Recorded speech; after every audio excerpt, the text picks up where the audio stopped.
Good morning, guys.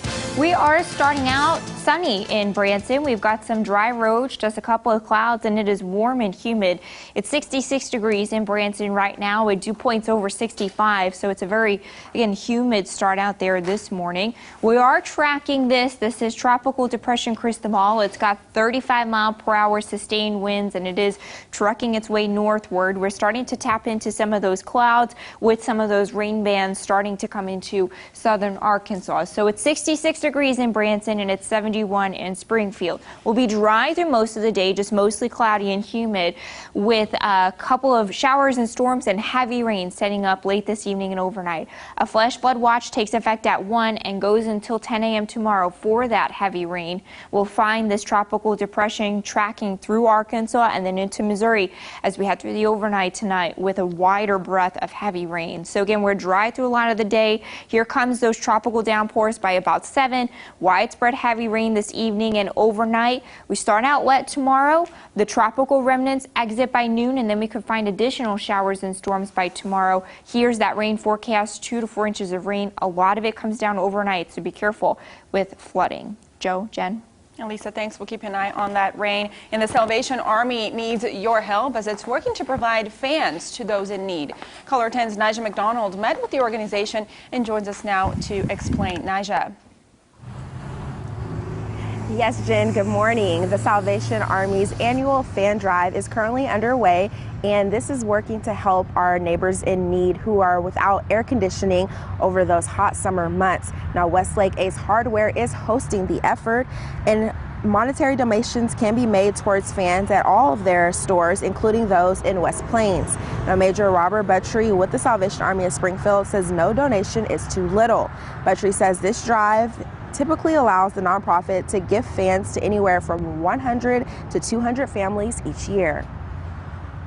We're serving people that meet 3 criteria.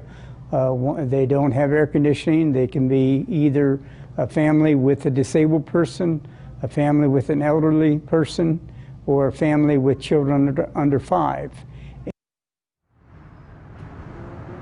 Well, again, this fan drive will run until the 21st of this month. And if you aren't able to make it down to one of those Ace Hardware locations, you can always donate using the Salvation Army's website. Reporting live in Springfield, Nija McDonald, Ozarks First. Thank you, Nija. Here's what's breaking overnight from around the region. The Joplin Police Department is investigating a shooting that has resulted in 2 deaths. Police arrived for a report of a large disturbance involving gunshots. They found 2 people dead and a third suffering minor injuries. 1 person is in custody, but authorities are asking anyone with information about the incident to contact them immediately. Continuing to bring crime into focus. A Verona man is facing multiple felonies in the death of Coy Cole last year is set to be arraigned in circuit court today. Raymond Freiling is accused of robbery, abandonment of a corpse, and 4 counts of tampering with physical evidence. Back in December, Lawrence County Sheriff's deputies followed leads involving Cole's vehicle, his cell phone, and his financial records. His body was found in a burn pile after deputies searched through Freiling's property. 2 other people are also facing charges in Cole's death. And of course, want to keep you up to date on the latest COVID-19 cases here and around the region. In Missouri, 14,553 cases as of yesterday's update. That's a 1.2% increase from the last 2 days. There have been 809 deaths attributed to it. More locally in Greene County, there have been a total of 194 cases. Only 62 of those are active right now. There have been 11,995 tests given out to Greene County residents. Also in Arkansas, 9,426 cases total. 2,848 are active, though, right now. There have been more than 6,000 recoveries and 154 people have died. News from around America. Roughly 400,000 people are going back to work in New York City today. The mayor announced construction sites, retail shops, and other non-essential businesses are allowed to open for the first time since March. New York's COVID-19 case numbers have steadily declined over the last several weeks. Nearly 22,000 people have died of the coronavirus. But last Wednesday, there were no confirmed deaths. That's the first time that happened since March 10th. A man was arrested yesterday in connection with a shooting at a protest outside a Seattle, Washington Police Department precinct. According to police, the man drove into a group of protesters and shot someone. The victim was taken to a local medical center and is in satisfactory condition. Police said they recovered the gun and don't believe there were any other victims. Despite all of the protests across Los Angeles, the National Guard is now leaving.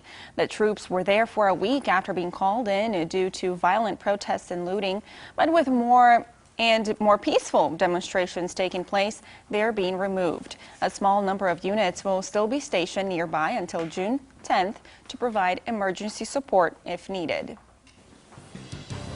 Let's take a look now at what's happening around the world for you. New Zealand is easing all domestic restrictions after reporting 0 active coronavirus cases for the first time since late February. Experts say a number of factors have helped that nation wipe out the disease. Its population is about 5 million people. Its isolated location in the South Pacific gave it a lot of time to see how that outbreak spread to other countries, and just over 1,500 people contracted the virus in New Zealand. 22 people have died.